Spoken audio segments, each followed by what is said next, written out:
Hey everybody, here's a quick update to the Color Kit Grande that I got from ThingPulse a while back.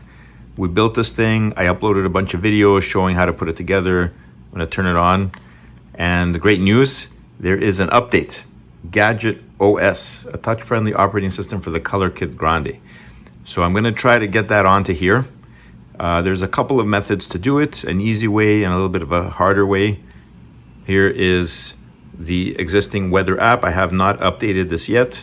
You can see loading everything up and you've got all the different temperatures. Let's go through the features.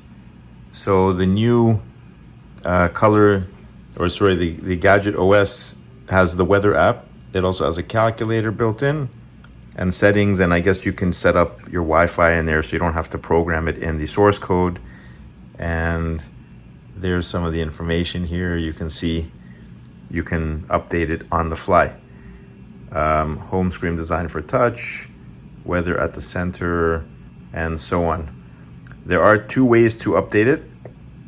The easier one is basically just to go over to the Flasher, which is over here, and you can just install it on the website. You hook this up to your USB and it will just, you press the button, it'll link up to it and it'll just flash it. I'm gonna try it a little bit more hard way, and that is I went over to Github here and I went to the actual page for the Gadget OS, ESP32 Gadget OS. And what I'm going to try to do here is in Visual Studio Code. I've already imported it. Let me see if I can find it. And so that's it there. You can see up here, I've imported it, and I'm going to try to build it and install it on here through this. So bear with me a few minutes while I figure out what I'm doing over here. I'm going to hook this up to the laptop, try to send it over and see if it works. Okay, I think it's set up. I changed this thing to environment ESP32 Color Kit, ESP32 Gadget OS. And I have here under platform IO, ESP Gadget OS. I'm gonna hit build. Okay, I managed to fix a problem. I did have to use Google AI. It was giving me errors. It couldn't find something called IntelHex. So, and it was crashing when it was trying to compile the build on the bootloader.bin. So once I installed, it told me to use some command. I'll show you what I have here on Google. Basically, as I built it, it was trying to do this, build the bootloader bin, and then it said tool, SP tool, command line, and then module not found error, in no module named IntelHex.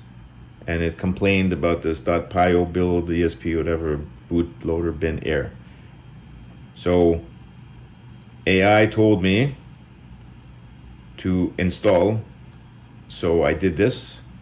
Home, my basically home directory, and I used pip to install IntelHex, and I doing general build again, which is what I'm doing here, and I'm getting further along. As you can see, it's doing all this stuff over here. Now what it's going to end up crashing on next, I don't know, but I'm going to just wait for it all to build. It's getting close to the end here. Let's see what happens. Succeeded. Okay, creating environment. This is still doing some weird thing here because it complained about different versions of Python, and I don't know, I updated Python in here as well. Let's try to build file system image and see what happens. Okay, it's doing something. Oh, it failed. All right. Spiffs.bin. Building FS image from data directory. All right, so still having some issues. I'm gonna have to figure out why it's doing this. Okay, apparently AI is telling me that there is no data directory in the source code. And so I don't need to build file system image. Apparently, reading through all this, I should just be able to do general menu upload. So let's just hit upload here after build. I'll just hit upload and we'll see what happens. We should see this screen blank and something should happen. So yeah, there's no data folder for it to build. Unlike the other previous ones, I remember I had to do build file system image and then upload. Let's see what happens. I know that it built it properly, so that wasn't an issue. It got through. Question is, will it, oh, I see something happening. It's writing 2734, okay. Maybe I finally got this thing to work. I don't know what I would do without AI these days. I mean, a lot of this programming stuff, honestly. Oh, okay. Oh, it worked. There we are. Okay, what do we have here? The weather app. Obviously nothing showing up because I have to go to settings. Come on. All right. I've set up my Wi-Fi here. Scan network. Okay, give me a moment. I'll get this all set up. I'll do it off camera so I'm not boring you, and then we'll see what happens. Okay, so I figured it out. I went into settings, and here's the system information. Tells you the OS version, build, hardware, and a bunch of different parameters. Very nice. Okay, we'll go back. I did go into Wi-Fi, and that's my SSID. In case you're wondering, you can scan networks, enter the password, and it will work. Time.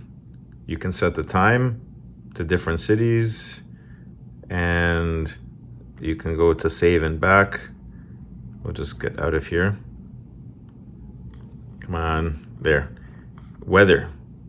You can set locations, city postal code. You can probably have several here. See, you can put like London, LOND. Oops. Here, let's just do, come on. There, search. London. See, now I got two. Go back. Oh, I didn't save, and I have to, here. No, it's there. Okay, let's go back. Weather. I don't want that. Get rid of that. Erase by pressing the little trash can. There. Okay, let's go back. Time, we did already. Display. You can finally change the brightness on this thing here. Display. Let's bring it up again. Where do we want it? About the middle here. Yeah. And once again, oh, and you can change it to landscape, or you can flip this thing upside down. And you can see the frames per second as well. Let's turn that off. And we'll go to planes. Not sure what that is. Visibility range. Used to compute open sky bounding box. Planes on the ground. Okay, not sure what that is. You have a software update. So it'll do over the air. Or I can just update my GitHub here and build it each time. I want to go back to weather now. Okay, so there it is. That's London. Raining, obviously, because it is London. Okay, and let's see. Moon waning. Okay, very nice. And then if we want to see another location, you just press the button and it just goes through the saved settings. You see, that's Vaughn, and they're telling you the information there. Okay, calculator. That's previously the calculator app was a separate build. I showed you how to do that. Now it's built into here. And then hopefully as we get more updates, we'll have more icons adding on and all sorts of fun, cool programs. I got so excited about these two apps over here in the settings that I completely forgot about this little thing here. It says 1 out of 2. 1 out of 2 what? 1 out of 2 pages. Lo and behold, you swipe over, 2 over 2, more stuff. Now I understand what this plane thing was in the settings. Check it out. You hit planes, and you have a list of all the aircraft in the area that are flying when you set your location in the planes section in settings. Check this out. This is pretty cool. It's getting this list from a, I guess some server that has the ADB information. Look at that. Aircraft is telling me my the altitude of this flight, the speed, distance, track, look south about 6 degrees above horizon. So it's even telling me where to find the plane. Pretty cool. Here's another one. LaGuardia, New York to Charlotte. This is awesome. Check it out. Okay, you have a map. It does take a little while to load, but it will eventually load up a map and show all this information in a little radar-y thing. So this is a really cool thing to have. It's relying on the Wi-Fi, obviously, to pull information down from a server that tracks airline data. But that is really neat to have. A very cool little app to play around with. So just waiting for the map to load. We'll give it a minute. There it is. See, those are the airplanes currently that it's seeing, and I have a little north thing here, and you can see it's refreshing. I got the planes app to actually show a map. You can see there, and the flights are moving. And if you look online here, flight radar, you can see exactly the same thing. Those are the flights. I can go here, and if I put the mouse over that plane, FLE624, you can see right there. And over here is ACA 174. You can see right there. Pretty cool. ACA 744 right there. And this should be there, WJA 277. Pretty neat. That is a really cool app inside of Gadget OS. Okay, let's get back out of here. And dice score. So this is a little app to let you flip the dice, roll dice. Rolling. 1s, 2s, 3s, 4s, 5s, 6, 3 of a kind. Roll again. 1s, 2s, 4s, 5s. Roll dice. I'm not sure how this works. Let's go back and see. Dice score, 2 players. Roll dice. Roll again. Okay, not sure. What do I do? Like that? And then next player. I gotta figure out how this game works. I don't know. Let's go back. Right, dice score. Pass the device after each turn. You got 3 players and 4. So that is dice score. Let's go to the next weather icon. It's just a bunch of weather icons. It tells you just shows you pictures. Okay. So that's on page number 2, which I never knew existed, but now you know. So there you have it.